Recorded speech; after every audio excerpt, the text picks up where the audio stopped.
So, kind of near the end of chapter 9, or part 9.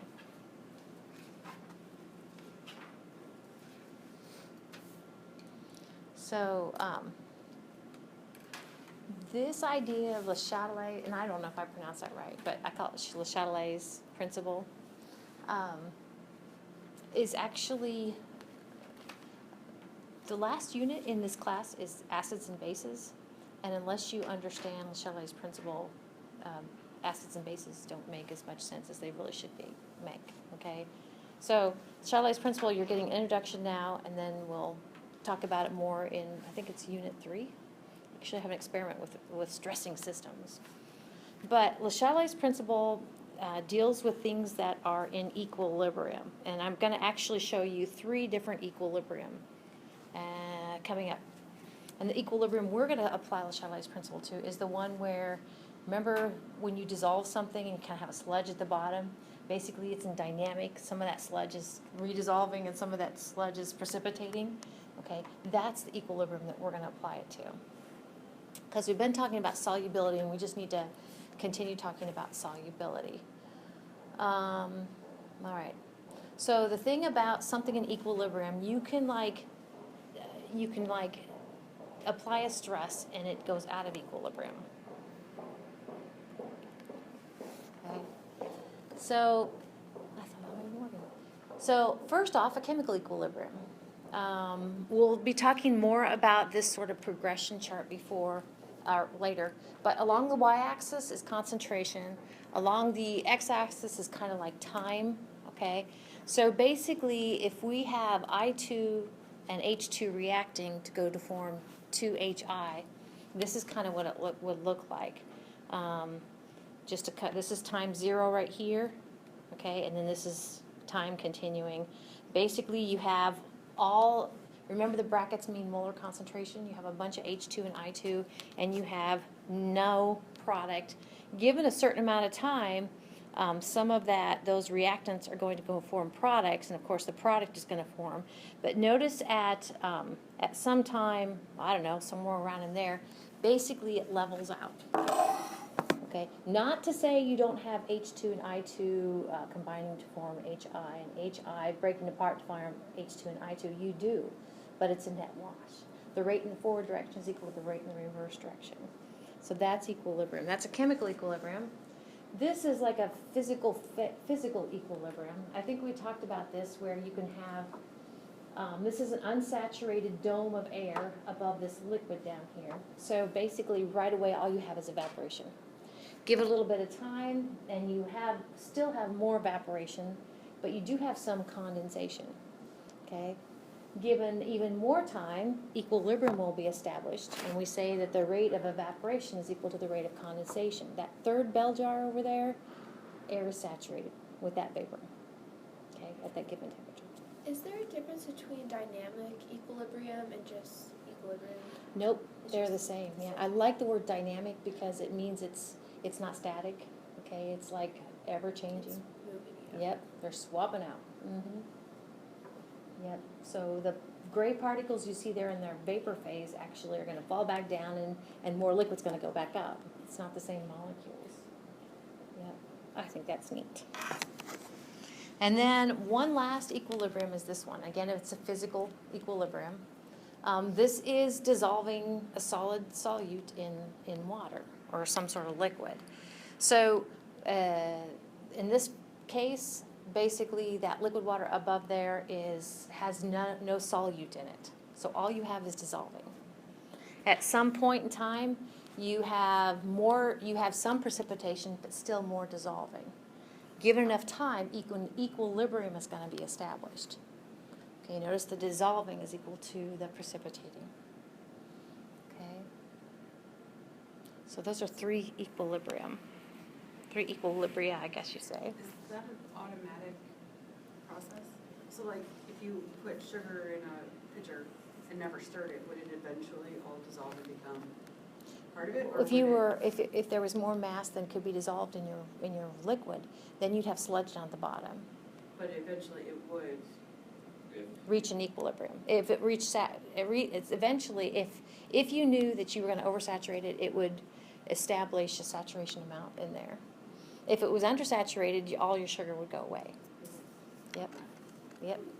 Now, there is a, and chemical engineers would go into the rate at dissolution, that sort of thing. So, of course, mechanically, stirring it will, increase that rate. But give enough time, yep. Yep. Pretty cool. So what sort of things can you do to an equilibrium to get it out of whack? So stressing it is just out of whack. Okay. Well, you can change the amount of stuff on either side of the equilibrium arrow. Okay, this would be a reactant, this would be a product. You can add some more, or you can take it away. Okay, those are kind of 4 possibilities there. Another one is you can jack around with the temperature, and we'll look at that actually here with solubility. That stresses it, and it's no longer necessarily in equilibrium. The other thing is you can change the pressure. We'll be talking about that later too. Okay. So if we go back to what we were talking about last week, you have a solid solute, and you're dissolving it in a liquid solvent. And remember, and you're gonna see it here again, but some of those things are exothermic, some of those things are endothermic. And we talked about the amount of energy required to break the intermolecular bonds of the solute and the solvent. That takes energy versus energy being released when new bonds are formed. And you can get something that has a positive delta H, it's endothermic, and negative delta H, it's exothermic. Okay.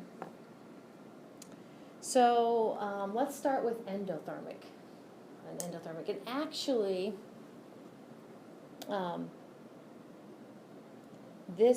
endothermic is the one that most people say. Like, for instance, if you have sugar and you want to dissolve a bunch of sugar in water, your best bet is to heat it up. And that is the route to go. But if it's an exothermic process, and we're going to look at Chatelier's principle in this respect, if it releases energy, then actually you want to cool it down to get more to go in the solution.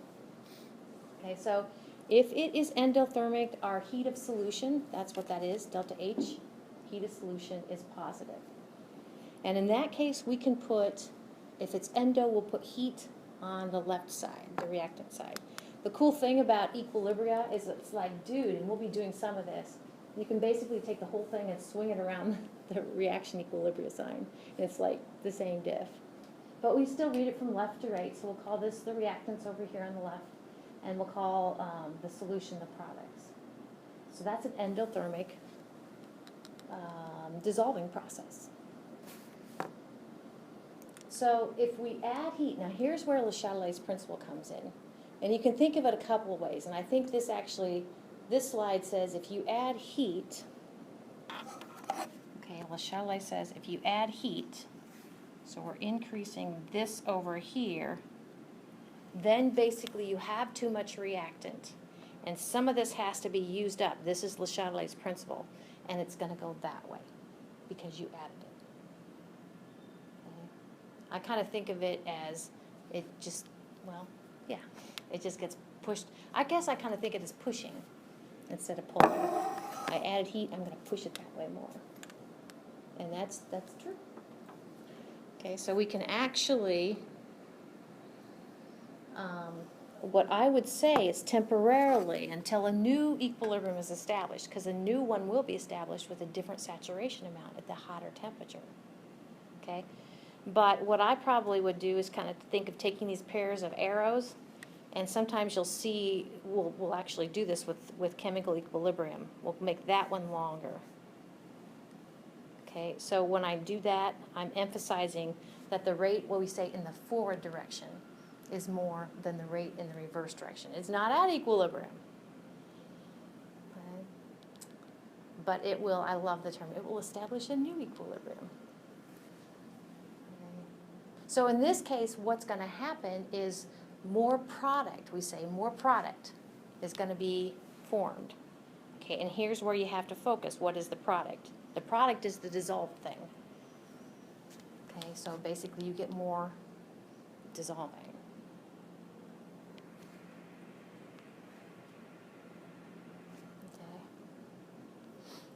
So what I just, on the previous slide says, we had an endothermic process. We had an endothermic dissolving of a probably solid solute, wouldn't have to be solid, and a liquid solvent wouldn't have to be liquid.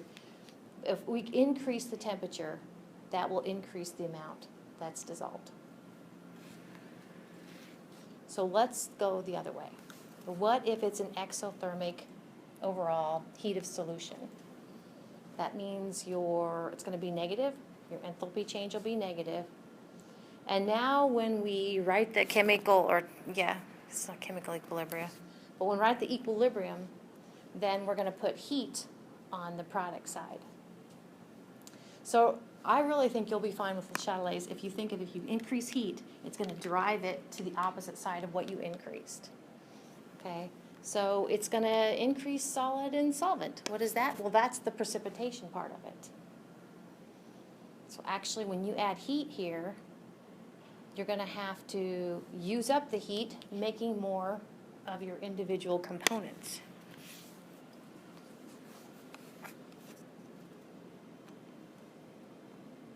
Okay, so here temporarily, your arrow from the product to the reactant is going to be longer, and from the reactant to the product is going to be shorter. So I'll go ahead and put PPT. That means precipitate. And need to reach a new equilibrium. I kind of think of stressing a system in equilibrium as, well, you can see they're not equal, but then I call it the dust finally settles, which just means it eventually reaches a new equilibrium. Eventually, the rate of precipitation will be equal to the rate of dissolution. Do chemists measure the time it takes for it to reach the new equilibrium? The time it takes to reach, the reaction kinetics is actually unit 2. We're going to be talking about how these things take time. And yeah, I would say yeah. But before we go on to, I think, what the next slide says, let me go ahead and clear this. So Le Chatelier says that if you remove something, so to me, I said, to me, if you add something, it's a push. Check this out. What if you remove something? If we remove something, it's a pull. So I'll put a negative there next to the heat. I'm going to remove heat, i.e. I'm going to cool it down.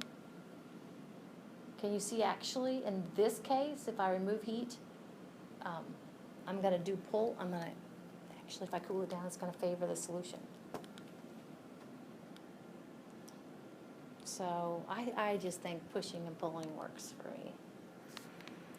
And that's actually what this slide says, or maybe the next slide. So endothermic, exothermic, heats of solution. If energy is released when you dissolve your solute in your solvent, then actually it's going to go kind of counterintuitive. You'd have to convince your friends of this. But if you want more to dissolve, you have to cool it down.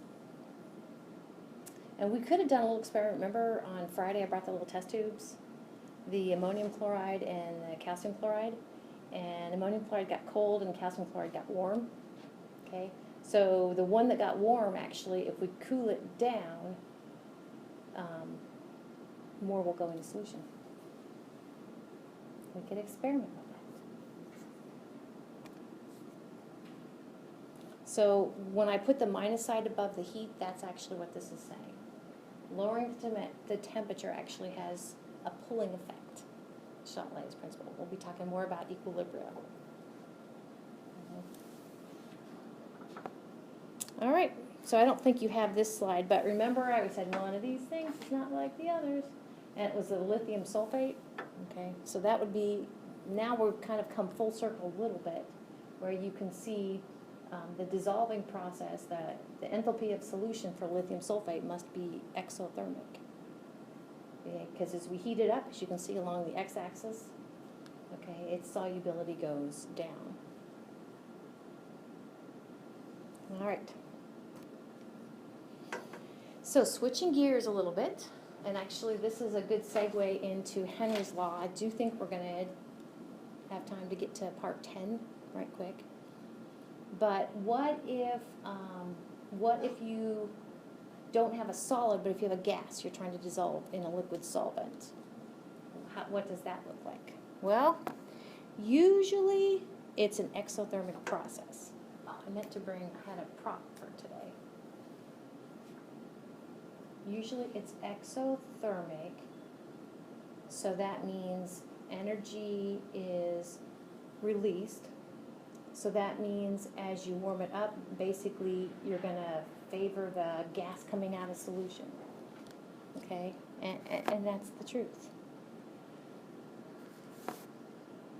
My prop, and I didn't know it was going to work, but I took a 1 liter beaker and I took really cold tap water. Have you ever done this before, where you're trying to drink lots of fluids, and so you have a cup of water, but it warms up, and then you see like little bubbles kind of form around the side or whatever.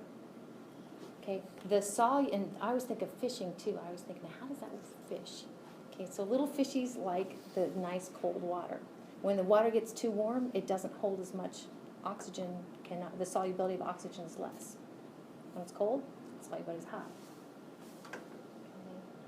So, little fishies. So, like for instance, what I did a little bit ago, my prop with cold water, I removed heat.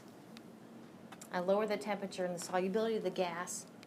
Oh, no, I didn't. I warmed it up. It was cold. I heated it up from the room. So the solubility of the gas, you can see gas bubbles coming out. Now, most of them are this way. All right. So we're going to see some solubilities of some gases here in a minute, and they're all at, I think, 25 degrees Celsius.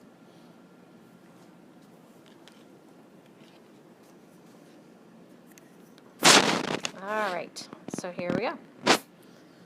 It's funny because, like in this room, it's like 80-20 nitrogen, oxygen, okay? And I was looking at this, and I'm like, so both the nitrogen and oxygen collectively make up the pressure of the air, which is about 760 millimeters of mercury. If you take about 21% of that, you get 158.8. I just think that's pretty cool. It's about 21% oxygen. So Henry's Law actually gets to the point that the solubility of the gas in your water is a function of the partial pressure of that gas in the area above that water. So this is an important slide. So assuming we're at, I guess this is just oxygen at varying temperatures. So we're going to get warmer. So the solubility at almost freezing is 14.60. Remember, we're going to look at parts per million again in some of your Henry's Law problems here due Wednesday. Parts per million are milligrams of solute per liter of solution, if it's relatively dilute, which these are. We increase the temperature, we decrease the solubility. But we were talking just a little bit ago about the dynamic nature of it. So think of this as basically the water is saturated with the gas, and this is the concentration of the gas, in this case oxygen, those different temperatures. All right, so you guys did that one.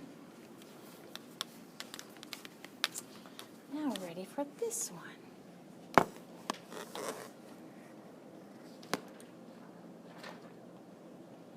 And we start off by a little video. So Henry's Law looks at the solubility of a gas as the pressure of that gas changes over the liquid. So we have liquid here, pressure changing, solubility changes.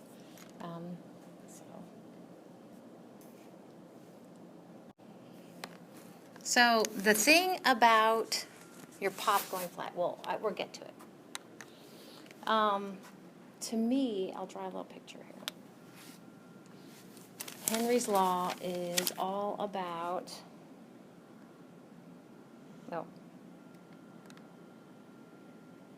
Oops. Psych. Henry's law is all about, basically, if this is my beaker, of course I have liquid in here. You have to, in order for Henry's law to make sense, you have to seal it up. And then basically you have some gas particles here in the headspace above the liquid that you want to a certain amount, dissolve into your water. Okay? So here we go. The C sub S, that's the concentration of the gas solute in your water. Sometimes I'll see this as an S, as in that's the solubility of the gas, unfortunately. Okay. P, so this is C sub gas.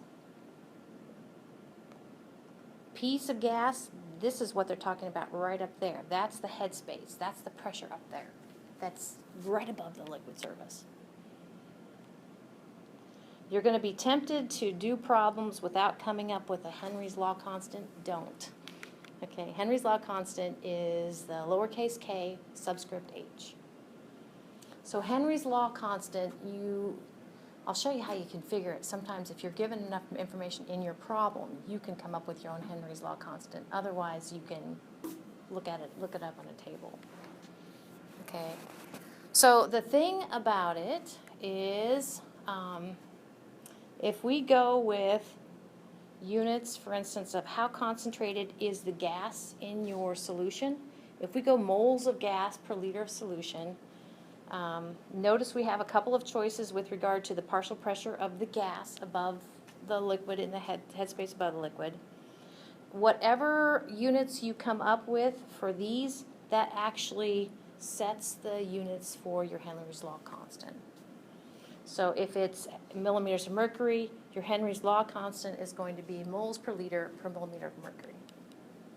If you go with atmospheres, your units, your Henry's law constant is going to be moles per liter per atmosphere. Again, that's the gas, the pressure of the gas in the headspace above the solution. So the Henry's law constants are very specific. Oh my gosh, could they get any more specific? Basically, the three things that they depend upon, they depend on what you're trying to dissolve, what you're dissolving it in, and the temperature at which you're dissolving it. So it is so picky. That's why it's oftentimes you can come up with your own Henry's law constant.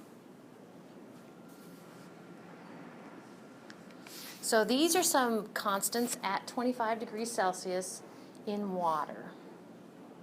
Okay, so these are at 25 in water, and these are the different solutes. And of course, M here, it's a capital M. See, that's why I don't like molarity and molality. They should have used different variables because it's so easy to say, is that a lowercase m? That's a capital M. That's moles per liter per millimeter, of mercury of that gas in headspace above the solution. So go back to the opener. Basically, I'm sure you guys got this, but this is the headspace. Okay, so in Henry's law, basically that's your partial pressure of your gas. So when they bottle their sodas, they basically jack that up with the partial pressure of your CO2 is very high, really pretty darn high. If your partial pressure is very high, then that makes your solubility high. Okay? Because concentration, we said, the concentration of CO2 in your pop is equal to the partial pressure of CO2 in the headspace times Henry's law constant. So as you decrease your pressure, partial pressure, and then you decrease your solubility. So that's the thing. When you go ahead and vent the thing, basically in the headspace, you no longer, the only CO2 you'll randomly have is like 400 parts per million CO2 there is, like at normal atmospheric conditions. So it starts leaving. Now, we talked about rates at which it leaves, and that would be a chemi question. But I'm sure there, you can calculate the rate at which this would effuse out. But it's going to start. So if you kept the pot colder, then it wouldn't evaporate as quickly, the gas. If you kept it colder, because cold would would increase solubility, yeah. So cold is good. Your worst bet is to leave it open under warm conditions. Room temperature, and then it Yeah. just. But like, have you ever, and I don't know the answer to this, but have you ever like, had people like squeeze the bottle and then tighten it? But like that, I don't see how that does anything. I don't know, my dad does, he like flips the bottle over and like he lays on its side and it seems to keep it Do better? fizzy longer. I don't know what that does, but. I guess if the gas is on top, it's not gonna be in the cap. Yeah, That's what I thought, yeah. yeah. But when you, But but then when you it flip would it upright to still- open it, you're kind of back to, but I just- you have more surface area when it's elongated instead of like up. Which could be good or bad. The rate of leaving would be increased and the rate of coming in would be increased. So this is kind of a cute little thing. Basically, we have our moving piston, kind of an airtight sort of thing, but it can move. So the solute, are those blue little gas particles, or blue little dots.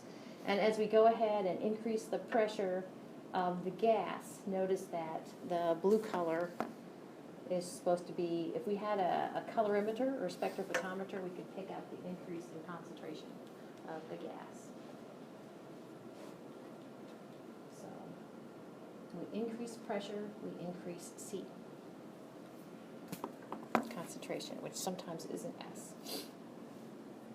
Okay, so this is the way, I have a couple problems to work. Unfortunately, Henry's Law problems take on all sorts of different cute little aspects, so don't blame me. So if I was going to draw a picture of this, this could be my Bear Lake. I'll go ahead and kind of give it some depth. It gives the elevation. We won't use the elevation, but it's significant because the air gets thinner as you go up. So the partial pressure is of oxygen is 0.14. So partial pressure of O2, 0.14 atm. So we're supposed to come up with what is the maximum amount of oxygen that can be dissolved given, I was thinking it was a volume, that's not. Given this is the constant for O2 at that temperature. This one's not too bad. So we have Henry's Law constant. So basically all we're after is the concentration of the gas. So I know. The only catch here, do you see why we have to do this step, is because Henry's Law constant is given in terms of moles per liter per millimeter of mercury, mmHg. So we got to convert those atmospheres to millimeters of mercury. That's not too bad. Don't forget that there's an exact relationship of 1 to 760 atmospheres, millimeters of mercury. Okay, so the concentration of oxygen that will dissolve then is Henry's Law constant, which is this 1.66 times 10 to the negative 6th. Units for this constant are, and going ahead and kind of breaking it out into moles per liter, moles of O2 per liter of solution in the denominator. Also in the denominator are units of millimeters of mercury for Henry's Law constant. And then we came up with converting from atmospheres to millimeters of mercury. We came up with a partial pressure of oxygen 1.1 times 10 to the second millimeters of mercury. Millimeters of mercury cancel.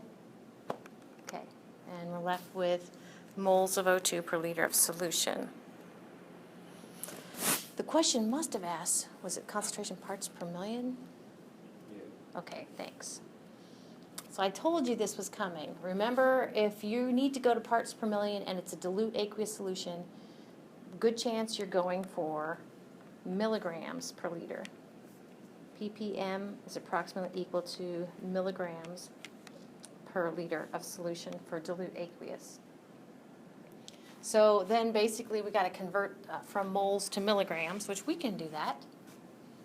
And we're going to use the molar mass of O2, which you guys would have to show me, but it's 32.00 grams per mole. So now our moles will cancel. We're left with grams of O2 per liter of solution. That's still not parts per million. We need to convert from grams to milligrams. So we got, what, 1,000 milligrams in 1 gram, and that should do us.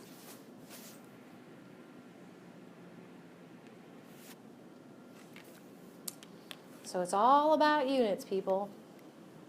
So now our O2 is expressed in milligrams of O2 per liter of solution. And still just carrying two significant figures. It's 5.7.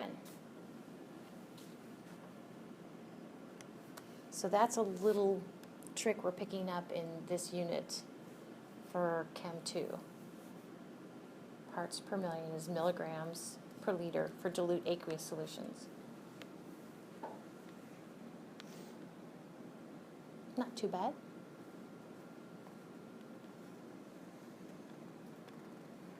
I will double check for Wednesday, because I know in Chem 2 in my unit 2 and Unit 3 and Unit 4, I think, I give you, maybe not Unit 4, but I give you an equation sheet, and I'll see if I give you an equation sheet, because this would be on there, but. Okay, let's do another one. It's a little different. This is one, and you guys have a homework kind of like this. I probably would write like two kind of like A and B sort of thing. And then it gives us information about the solubility, so that's, I'll call that C sub N2(1). Solubility of N2 at 0 degrees Celsius. They're both at 0 degrees Celsius. But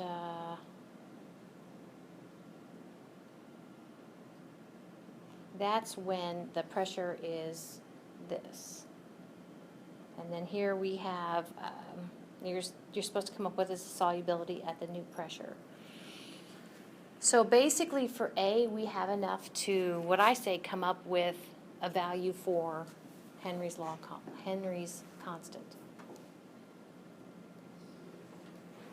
So we're going to use the solubility and the partial pressure.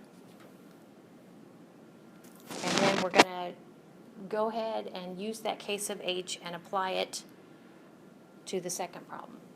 So if we rearrange Henry's law solving for K sub H, of course we do it carefully enough, we get the concentration of the gas, or the solubility of the gas, divided by the partial pressure of the gas. And we know that for A. We have the solubility was that 0.000821 moles per liter. And we can go with, leave it as atmospheres, 0.790. We go ahead and allow ourselves three significant figures. So Henry's constant is 0.00401 moles per liter atmospheres. Now, if I was doing this problem, I probably would call it something, big M per ATM. It's the same diff. All right. So now we're going to apply that then at the new pressure. So now in this case, we know the pressure, we know Henry's constant, Henry's law constant, and we get the new concentration of the gas, which since we increase the pressure, it should be higher, right? So here we go. The Henry's law constant we got from the previous part is 0.00104 moles per liter atmospheres. The new pressure is 1.10 atmospheres. Units of atmospheres cancel. We're left with moles per liter, which is wonderful. Three significant figures, and you get the concentration as 0.00114 moles per liter. That's it.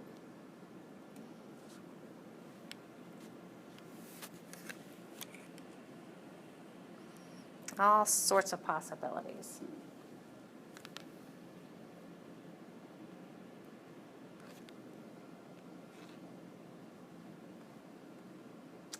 All right.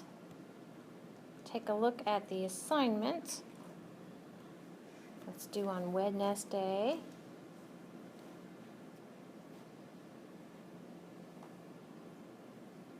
And this was from my last year's, so this was kind of fun. I didn't have to do anything. I just had to read over them again.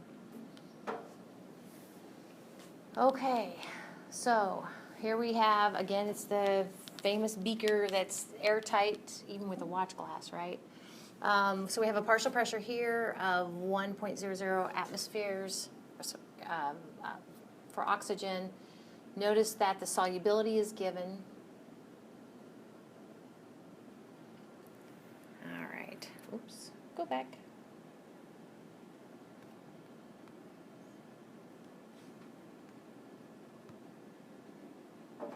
Please.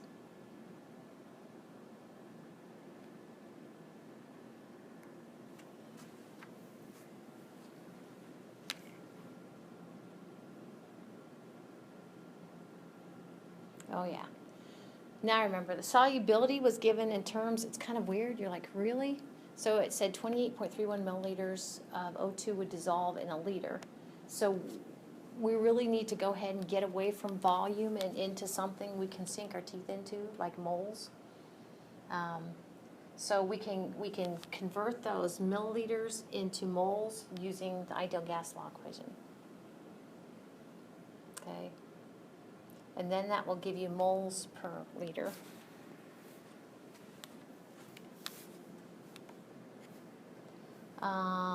And then you can go ahead and solve for, get a Henry's law constant. And then we can apply that to the new conditions, the higher pressure. Now, as I was working this, what will be the molarity? Yeah, because I'm thinking, well, can you leave it in milliliters? But no, you cannot. Sorry. That's the best way I know to work that one. This one, dealing with methane, which is usually, natural gas is 90% methane. We're going to assume it's pure. And, okay, looks like we're given the concentration of, its solubility of natural gas or methane.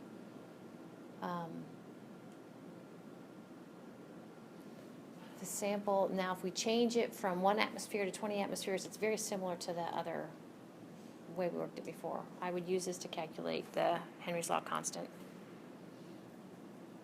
Very similar to that last problem. Once you have your Henry's law constant, you can up your pressure and knock out your C. Oh yeah, then you're not done. Once you have your concentration, you still need to get to the mass. By using the volume that was given.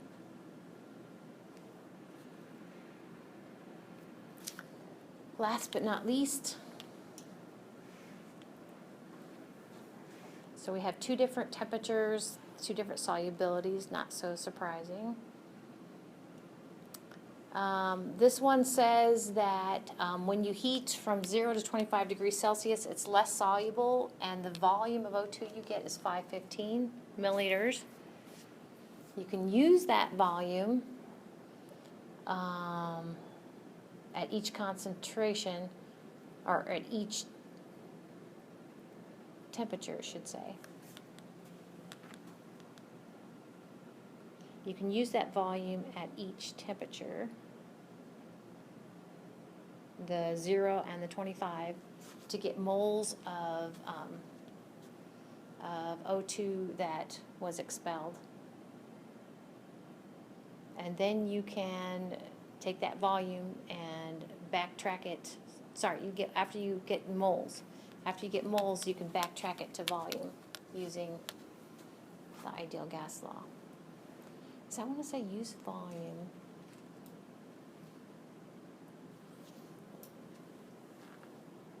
Other 15 milliliters per century. It's expelled.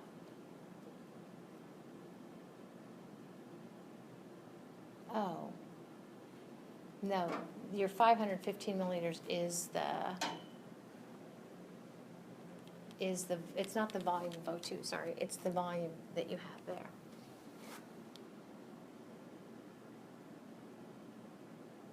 Okay. So maybe these hints won't help, but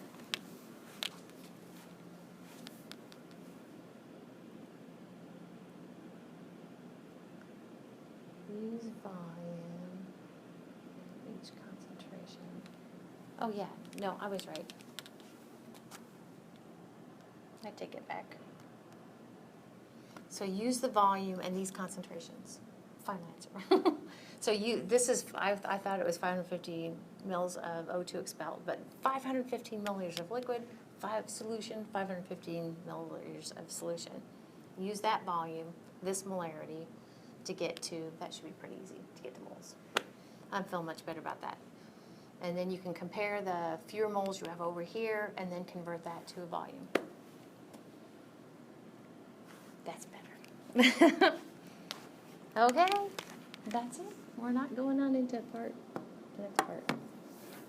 So, cool.